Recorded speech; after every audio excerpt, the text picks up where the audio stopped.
किती त्रास करून घेणार रे स्वतःला? उगाच मनाला दुसऱ्याने बोललेल्या गोष्टी प्रचंड लावून घेत असतोस आणि मग नकळत त्याच विचारात अडकून पडतोस. हो ना? आता या विचार संकटातून तुझी सुटका करतो बघ. एक गोष्ट ऐक. एकदा एक गरीब कर्णबधीर मुलगा एके दिवशी अचानक त्याच्या मेहनतींच्या पैशांनी चैन म्हणून फार सुंदर कोरे करकरीत कपडे घालून रस्त्यातून जात होता.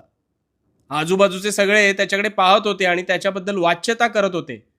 त्या मुलाला वाटले आपण कदाचित छान दिसतोय म्हणून लोक वाहवा करत आहेत, आणि म्हणून तो मात्र चेहऱ्यावर स्मितहास्य ठेवून त्याच भ्रमात पुढे चालला होता. पण खरं तर लोक त्याच्या तोंडावर बोलत होती, अरे याच्याकडे कुठून पैसे आले, कुठेतरी चोरी केली असणार याने, अशी अनेक दूषणं त्याला लावत होते.